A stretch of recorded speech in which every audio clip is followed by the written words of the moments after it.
네, 안녕하세요. 체스입니다. 5월 9일 월요일 아침 국내 증시 어떤 식으로 흘러갈지 7분 만에 한번 체크를 해보죠.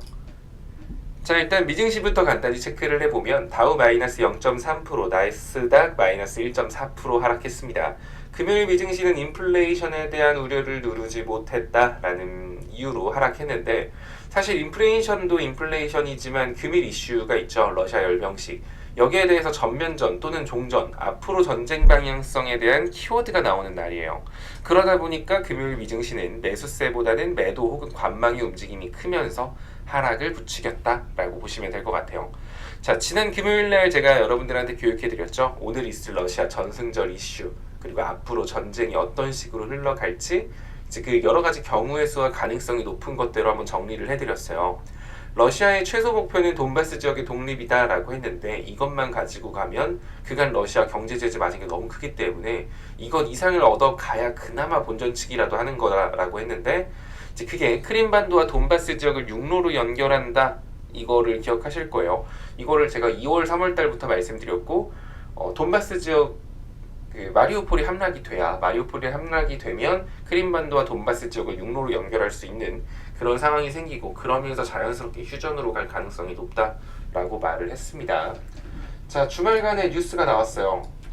자, 푸틴이 헤르손을 병합하겠다라고 말을 했는데, 헤르손이 어느 지역이냐면 이쪽이에요. 지금 마리우폴 돈바스 지역이라고 하면 이제 크림반도랑 이 돈바스 지역을 육로로 연결한다 그랬잖아요. 그 육로로 가는 통로가 헤르손 지역입니다. 그래서 이제 이쪽을 병합, 러시아의 땅으로 만들겠다라고 하는 거 보니까 마리우폴에서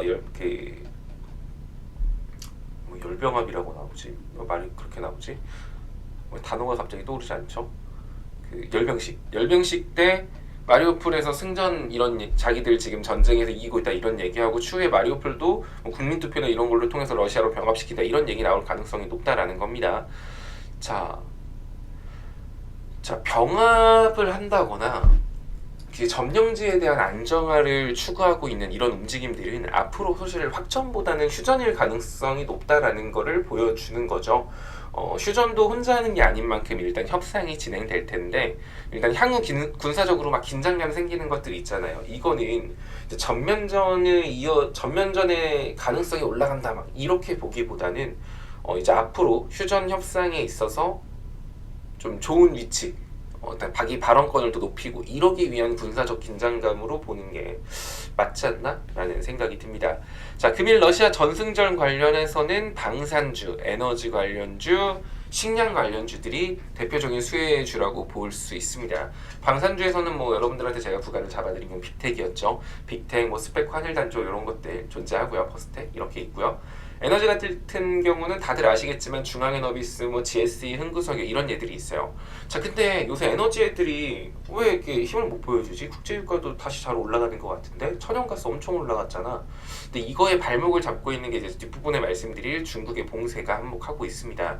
어떻게 보면은 중국 봉쇄는 원유나 에너지에 대한 수요를 낮추기 때문에 국제유가가 상승해도 야 이거 중국이 완전 경기 봉쇄하고 막 이러면 유가 다시 폭락하는 거 아니야? 이런 불안감들이 에너지 관련주에 지금 깔려 있는 거예요. 과거 코로나 때 지역들 봉쇄했을 때 국제유가가 개박살이 났었거든요. 이제 그렇기 때문에 지금 막 전승절 이슈도 있고 뭐도 있고 해도 약간 유가 관련주들이 발작을 보여줘도 그 상승폭 유지 못하고 빠지는 게 이런 중국 영향도 있다라고 보시면 될 것 같아요. 일단 관련주로는 방산, 에너지, 식량이 있는데, 그나마 제가 이제 방산 같은 경우는 이제 계속 이어서 말씀드릴 거예요.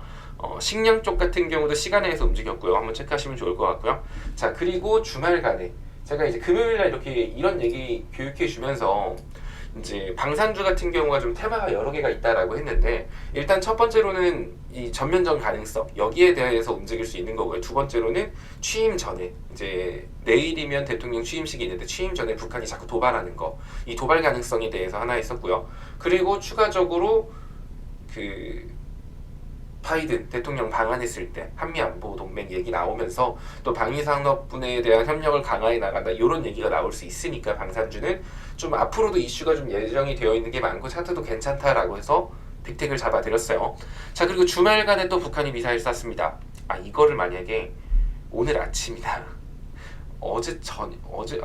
오늘 아침에 쌌었으면 오늘 사실 방산주가 주인공이 됐을 수도 있을 것 같아요. 일단은 주말간에 한 번 더 북한이 도발을 했다라는 거, 방산주 이슈가 하나 더 생겼다라는 것 정도로 보시면 될 것 같고요. 자, 그리고 또 추가적으로 이런 이슈도 있죠. 요즘 이런 뉴스들이 좀 잘 나와요. 그 대만하고 미국하고 이렇게 돈독한 관계를 가지는 것들, 그리고 중국이 대만 살살 찔러보는 것들, 우크라이나 사태를 보고 뭐 중국이 느끼는 게 많았다 이런 것들. 자, 중국하고 대만의 갈등, 그에 따른 미국과 중국의 갈등은 시장이 되게 오랫동안 깔려있는 지속적 이슈예요. 언제 터져도 이상하지 않다라는 거죠. 관련주로는 히토류, 유니온 머티리얼즈, 동구가 레네스, 티플렉스, 세노텍 등등이 존재합니다.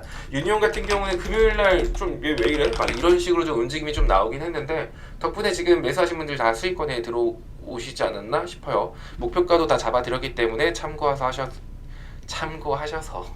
투자하시면 될 것 같습니다. 그리고 또 추가적으로 요즘 중국 봉쇄 여기 얘기가 계속 나오고 있죠. 다른 나라는 뭐 위드 코로나 리오프닝 외치고 있는데 지금 중국은 또 거꾸로 가요. 왜 그러는지 모르겠어. 나 이상하게 중국의 정이 안 가.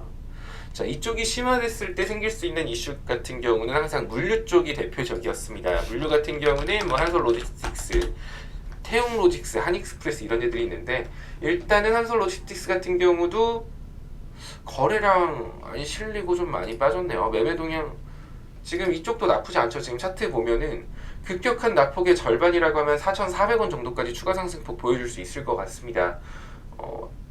한솔 로지스틱스 자리 괜찮고요. 물류 관련주로 움직임 잘 나옵니다. 이런 것도 그러면은 손절가를 60일이나 이렇게 120일선 여기 이탈하면 손절해야겠다라는 생각으로 접근하셔도, 단기적인 관점으로 이렇게 접근하셔도 돼요. 지금 뒤에 거래량이 큰 게 있어가지고 사실 뭐 여기 이탈한다고 해도 뭐 사실 손절보다는 대응, 좀 시간을 들여서 대응하면 지진 않을 것 같은데 또 단기 시장이 또 뒤숭숭하고 이렇다 보니까 단기적으로 리스크 관리가 제일 중요한 것 같아요. 그러니까 60일, 120일선 이탈하면 비중을 줄이는 걸로 가시면 될 것 같습니다. 자, 그리고 또 식량. 자, 어쨌든 물류 쪽 하나 말씀드렸고요. 식량 쪽 시간에 움직인 거는 할인 마니커, 동우팜 테이블, 정다운 6개 쪽 움직였죠. 주말에 특이한 이슈 나온 거 없습니다. 오늘 전승절에서 투틴이 던지는 메시지가 어떤 건가, 이게 제일 중요할 것 같고요. 또 오늘 이슈가 없다 보니까 장 초반에 금요일날 올라갔던 6개 관련주들 쪽으로 돈이 들어갈 수는 있어요. 근데 이유가 확실치 않은 상승은 좀 또 금방 꺼지죠. 전승절에 대해서 또 식량 인플레이션에 대한 불안감으로 올라갔다라고 하기에는 그것만 있는 게 아니거든. 그래서 시초에 단타하시는 분들 같은 경우는 평소보다 좀 더 오늘 시장 주의하셔야 될 걸로 보여지고요.